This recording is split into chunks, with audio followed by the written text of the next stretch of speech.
Do you know what's really happening right now in Indonesia? A country once praised for its stability is now shaking at its core.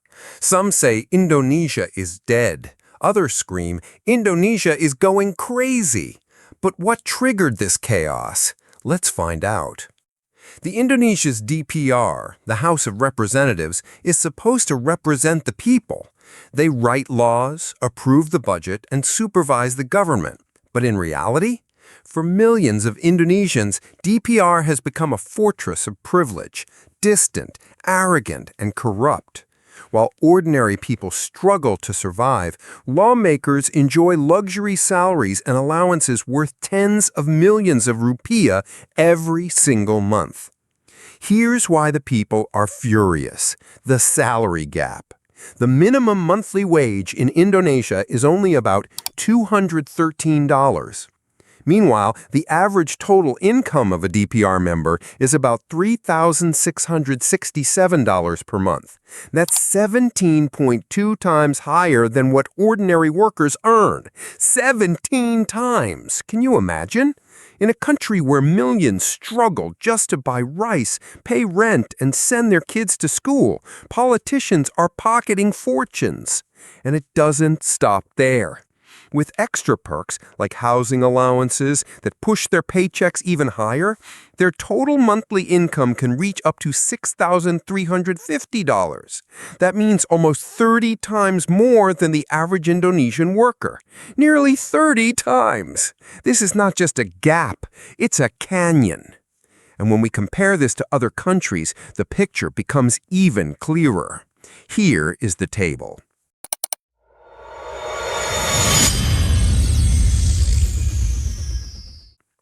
Even in the United States, lawmakers earn just about 12 times more than the minimum wage. In Japan, 6.7 times more. In Canada, 6.3.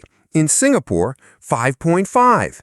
Even in Germany, only 5.4. But in Indonesia, 17.2. Already the highest among them all. And when you add the perks that push it to nearly 30 times, no other parliament in the world takes so much while giving so little back. The fire started in early August 2025 in Pati, central Java. The local government raised land and building taxes by 250%. Yes, 250%. Outrage erupted. People flooded the streets, and when the mayor arrogantly declared he was not afraid of demonstrations, anger turned to fury. Suddenly, Indonesia was going wild in Pati. Soon, the unrest spread across the nation. A deepfake video of Finance Minister Sri Mulyani claiming that teachers are a burden went viral. Even though it was quickly proven fake, the damage was already done. Distrust grew deeper, and the fire spread faster. Then came Ahmed Sharoni. On August 20th, he defended the outrageous DPR allowances, saying the money would return to the people. The backlash was instant. But only 2 days later, on August 22nd, he doubled down and mocked protesters as, quote, the dumbest people in the world. Instead of calming the anger, he poured gasoline on it. Rage turned unstoppable. On August 28th, Jakarta exploded. Tens of thousands, workers, students, drivers, marched to the DPR building. Clashes broke out, and then tragedy. Affan, a 20-year-old ride-hailing driver, just wanted to go home. But with roads blocked, he was trapped in the middle of chaos. In a horrifying moment, a police-armored vehicle ran over him. Affan wasn't even part of the protest. He was just trying to get home. And yet his life ended there. Heartbreaking, isn't it? Affan's death shocked the nation. His funeral became a sea of green jackets as hundreds of fellow drivers followed him to his grave. His story turned into a symbol. An innocent young man crushed by a broken system. From that moment on, the protests were no longer about taxes or allowances. They became about justice, dignity and humanity itself. By the end of August, protests were everywhere. At least 6 major cities, Jakarta, Surabaya, Yogyakarta, Padang, Makassar, and Samarinda, were boiling, and almost every other big city in Indonesia felt the shockwaves. The toll was devastating. In Makassar, part of the DPR building was set on fire. 10 police officers were reported dead. Hundreds of protesters were injured, many with serious wounds. More lives were lost. The nation was bleeding. But did the DPR listen? No. They stayed silent as if nothing had happened. They sat behind their gates while the country burned, until the fire reached their very homes. While the nation was burning with protests, Ahmed Sharoni wasn't on the streets. He wasn't even in Indonesia. He was seen vacationing in Singapore. Can you believe that? Instead of facing the people, he turned his back on them. That betrayal pushed public anger to its peak. And when the fury turned to his home, the crowd stormed in. They looted everything. His luxury cars, his expensive collections, his prized displays. Nothing was safe. Here is some of the footage. His Iron Man figures gone. His property deeds scattered. His adult DVDs exposed. Even his luxury vehicles and other collectibles were looted and destroyed. And then the most humiliating discovery. His high school report card. A man holding such a powerful position, yet his school grades were nothing but trash. He scored an average of just 6 in every subject. Is that crazy?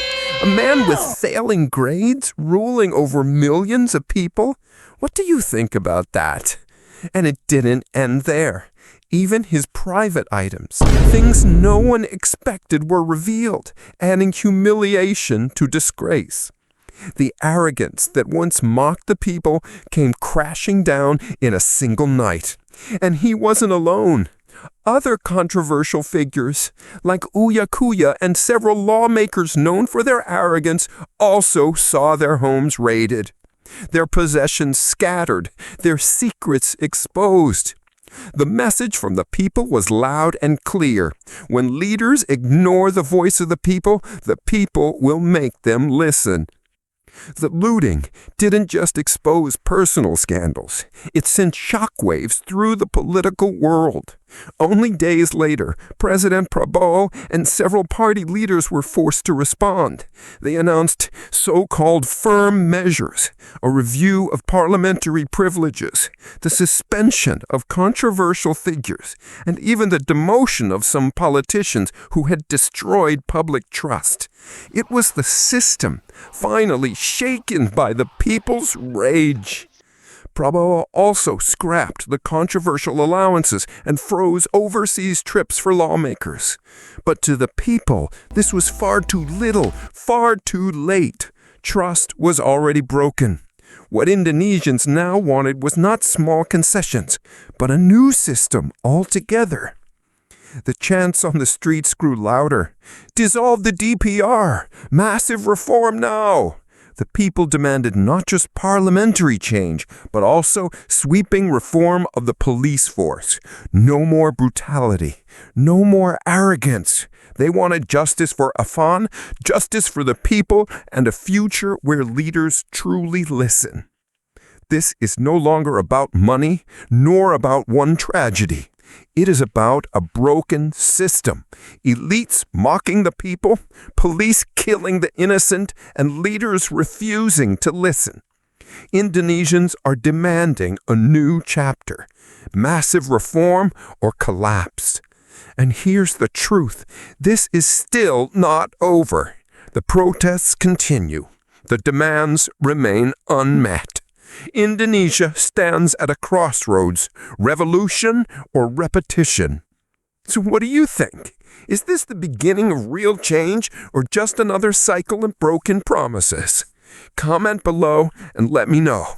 And don't forget, like this video so I know you want more stories like this, because Indonesia is going wild.